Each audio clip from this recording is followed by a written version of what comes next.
Well, today's video is going to be Scooby-Doo Zombie Island. Again, this is Alex with Grandpa 406. So let's just get reading. Scooby-Doo Zombie Island. And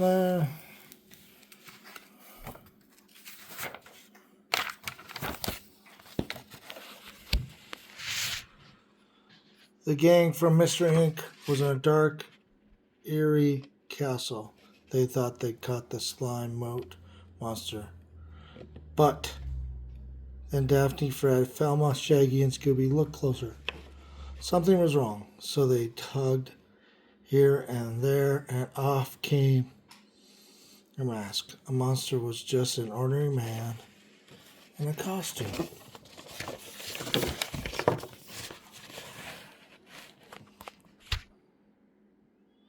The monster and ghosts always turn out to be bad guys.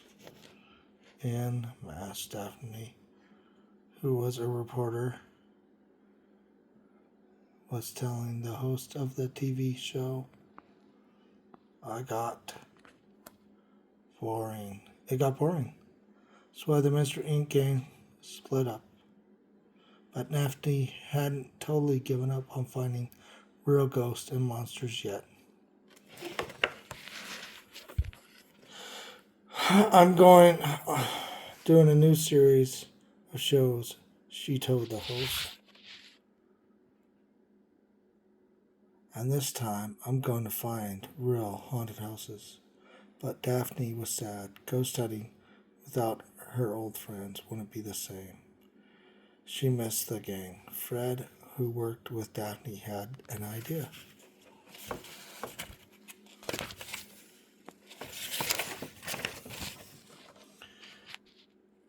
Shaggy and Scooby had new jobs.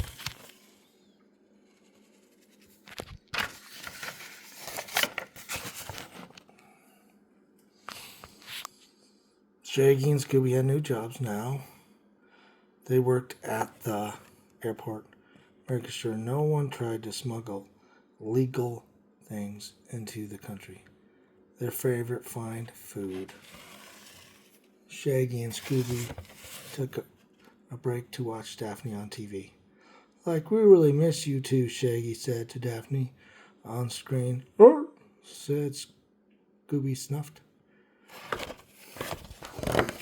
Then Shaggy and Scooby went back to work. Scooby sniffed through some bags. He pulled out a big grilled cheese. He and Shaggy were hungry, so they ate the cheese. Later, their boss walked in. He was angry. You ate the evidence. You're fired. Fired? Shaggy and Scooby sobbed. But just then the phone rang. Things were looking up. Come on, Paige. What I want to do. Velma, new job, was selling books at Dinkley's Mystery Bookshop. But she was bored. Solving mysteries is a lot more fun than selling them, she told herself. The phone rang. Jinkies, she exclaimed. We heard Fred's voice. Count me in. Mystery bookstore. The next day, Fred drove the Mystery Machine van to Daphne's home. She was ready to start work on a haunted America. Then Fred flung open the back door. Surprise, shouted Velma and Shaggy. Rup, barked Scooby. The gang was back together again. They were off to New Orleans, Louisiana, a city with great ghosts, real haunted house, and yummy food. Well, at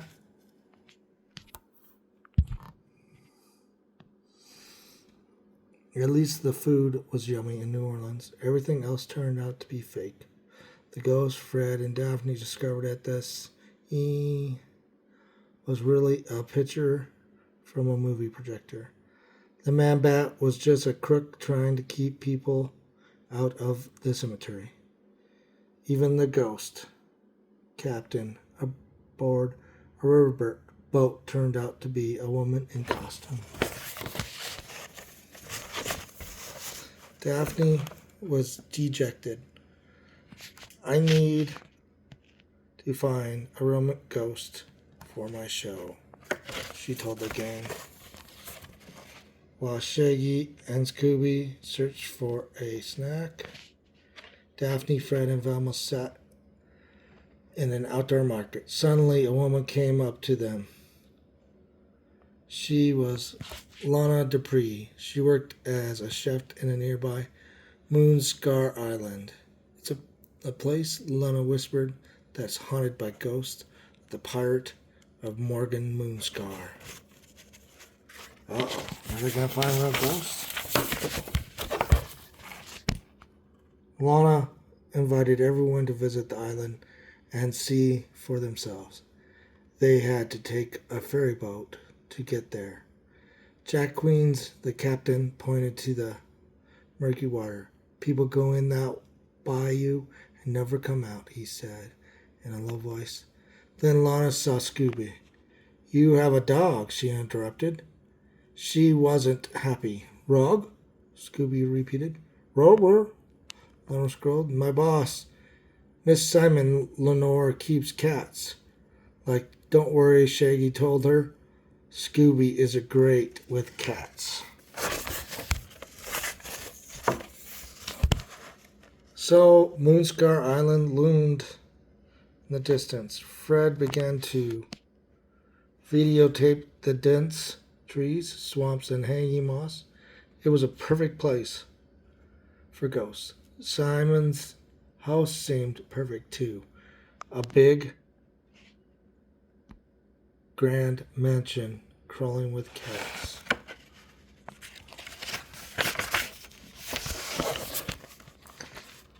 Rats, Scooby said. Excited, he shrieked towards them, tearing up the ground. Hey, you mutt! Boy of the garden tried to stop him, but Scooby chased one of the cats up the stairs, right into the arms of Simon Lenore. She was not amused.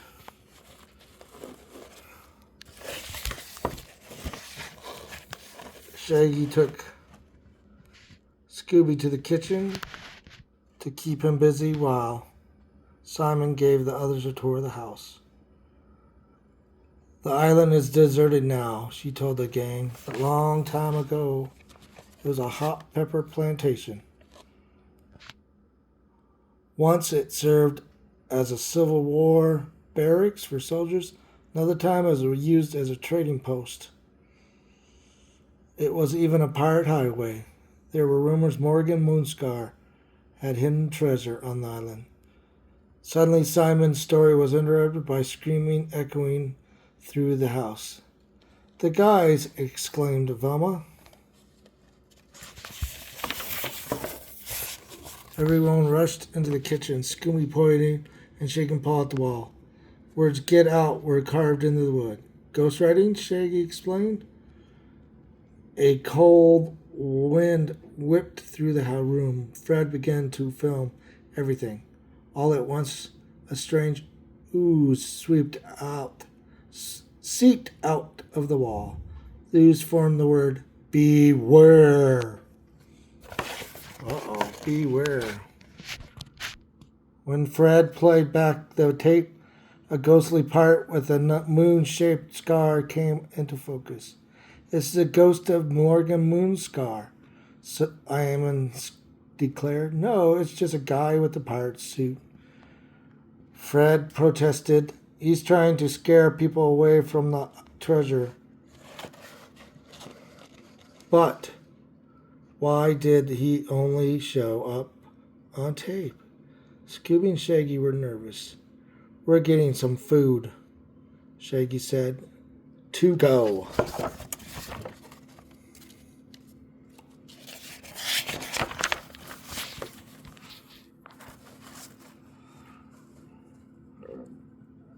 Scooby and Shaggy carried sandwiches and potato chips or potato salad outside. Before they could eat, the cats ran off with the potato salad. In a flash, Scooby charged after them. Though a marshy stream around some logs back to the grounds of the house, stopped Scooby. Shaggy tried to catch him, and they both stumbled headlong into a deep hole shaped like a grave. Uh-oh, what are they doing in a grave? Like, hang on, Scoob, Shaggy reassured him. I'll have us out of here in a sec. Shaggy grabbed a root sticking out of the dirt wall and tried to pull himself up. Rip! The root tore free. Shaggy fell on Scooby. Dirt rained down, leaving a big, empty space in the wall. Then a skeleton's hand floated out and the skies darkened. More bones drifted over the grave, and suddenly the ghostly ooze wrapped them and all together to form Morgan Moonshine's zombie.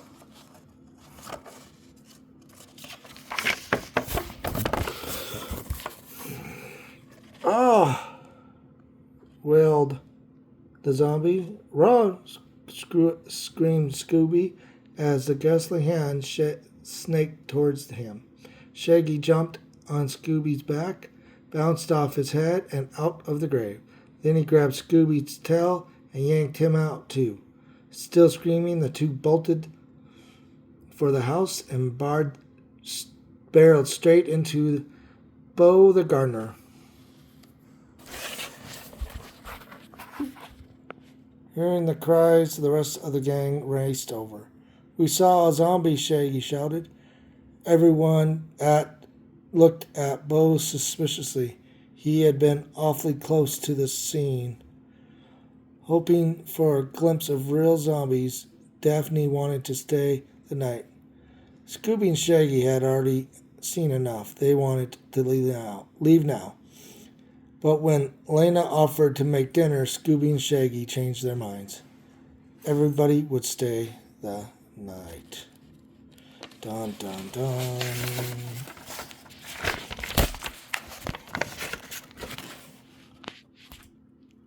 Velma, Daphne, and Fred noticed something weird when they went upstairs to unpack. Little bits of their clothes were missing. A part of a tie, piece of clothes, but they didn't stress.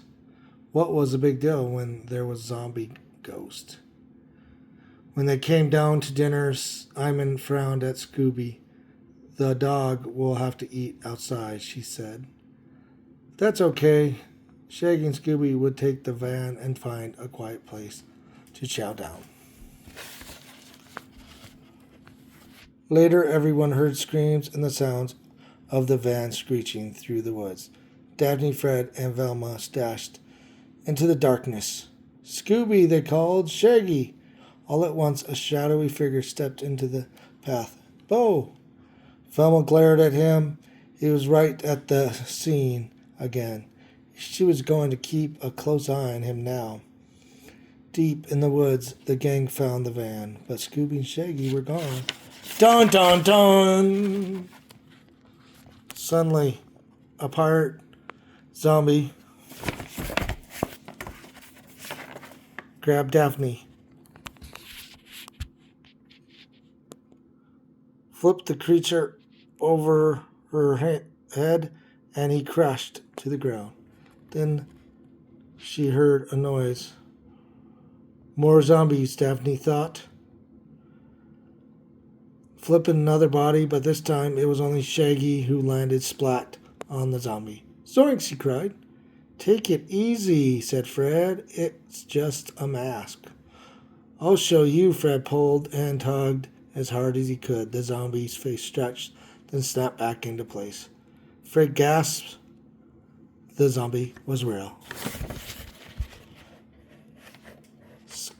Shaggy and Scooby bolted away from the zombie from the water. Civil War soldiers, pirates, and all different kinds Fred lifted his video camera to film them, but then he heard Lena screaming back at the house. Racing to help Lana, Fred accidentally dropped the camera into the quicksand. "Oh no," he cried, but he kept going.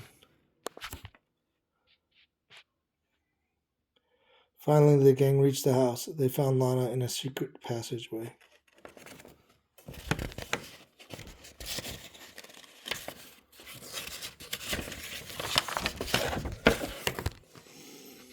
The zombies dragged Simon away, Lana told them. The gang spied through tunnels, dodging zombies as they searched for Simon. They stepped into the entrance of a cave. It was a strange place with a large cat statue standing on the altar. Something weird was definitely going on. Voodoo, Velma explained. She turned to Lana because suddenly Velma guessed the truth and Simon wasn't dragged away. When somebody is dragged, they leave long hills marks. But I only saw footprints of someone walking away. Uh-oh.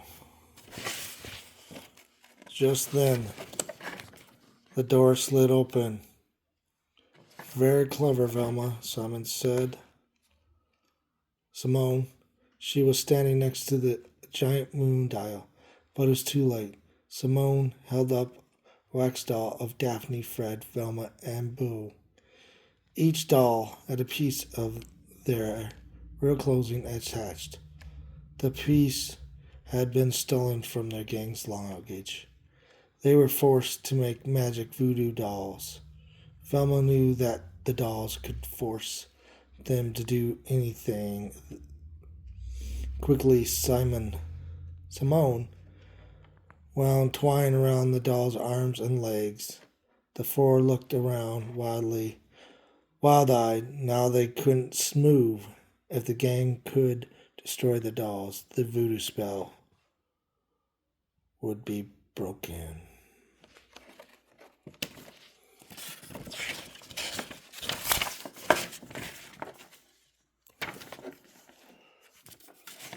Simon pointed at the moon dial.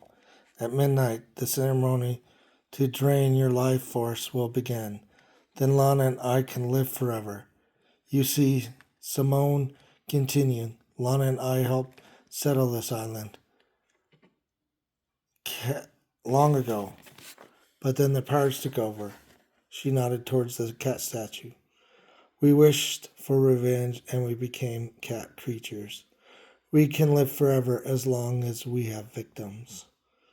The zombies, Velma realized, Moonscar and the others had been victims too, and they were only trying to help, to warn the unsuspecting gang. The moon dial read midnight now. It was time for Simone and Lena slink closer to the foursome. Suddenly their clothes tore free, and the two weird women turned into hideous cat creatures. Moonstar monsters. Just then, Captain Jax, another cat creature, chased Scooby and Shaggy inside the cave. "Woof!" cried Shaggy as he accidentally kicked the wax dolls. Velma strained to reach them and almost she had them.